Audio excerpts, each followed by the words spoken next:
Don Ansari के परिवार से जुड़ा मामला है। अब्बास अंसारी फरार है, पुलिस को उसकी तलाश है। जांच एजेंसियों के दायरे में मुख्तार के रिश्तेदार तक हैं।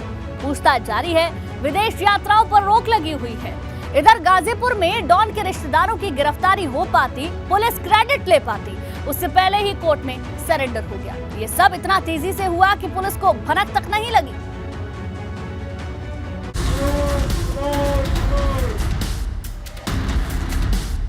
डॉन पड़ा भारी।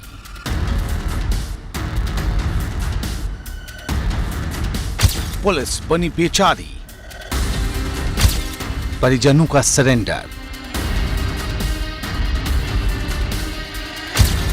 धरी रह गई तैयारी। जिनकी कभी पूर्वांचल में तूती बोलती थी, वे चुपचाप कोर्ट में सरेंडर करके चले गए। किसी को कानो कान खबर भी नहीं लगी। पुलिस की सारी तैयारियां धरी की धरी रह गईं।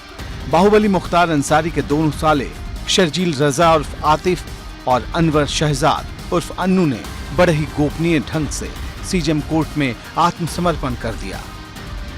क्षति निवारण अधिनियम का मुकदमा पंजीकृत है। इसमें माननीय उच्च न्यायालय प्रयागराज से गिरफ्तारी पर रोक है till the submission of chargesheet.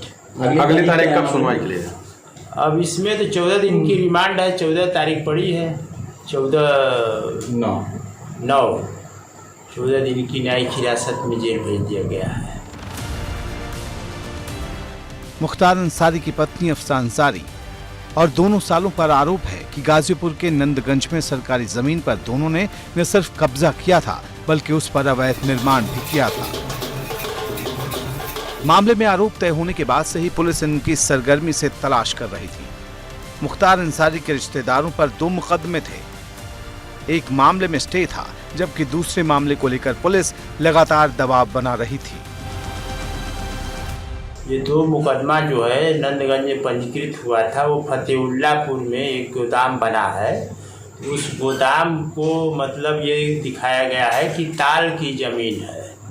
जो रास्ता है जो गया है गोदाम पर, वो ताल की जमीन है। उन लोगों ने इसमें जो है दोनों मुकदमे में 1 सितंबर 2022 को सीजीएम कोर्ट गाजीपुर में, चूँकि पुलिस परेशान कर रही थी, तो इसलिए उन लोगों ने इस मुकदमे में सरेंडर कर दिया।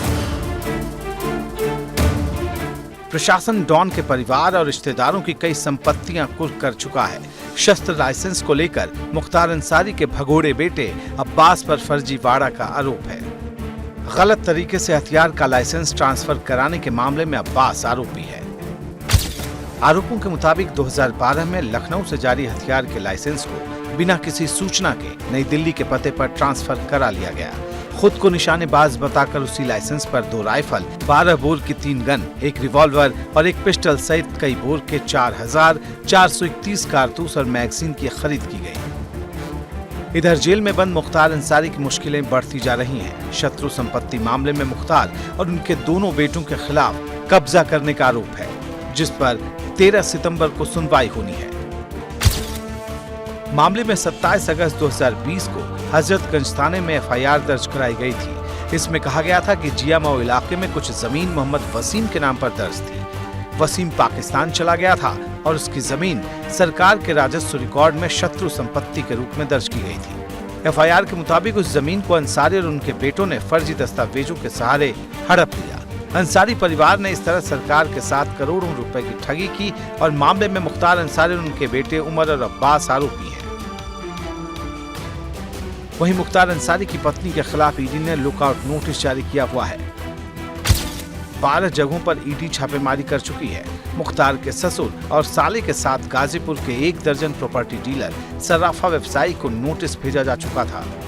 मुख्तार की पत्नी अफसा अंसारी कई नोटिस के बाद भी बयान देने नहीं पहुंची, जबकि मुख्तार के सांसद भाई अफजाल अंसारी की तरफ से कुछ व्यापारियों ने अपना बयान दर्ज कराया है।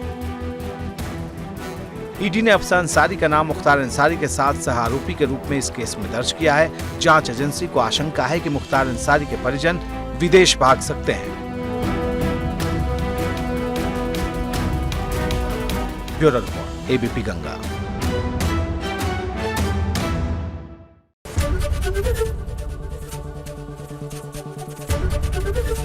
एबीपी गंगा खबर आपकी, जुबान आपकी।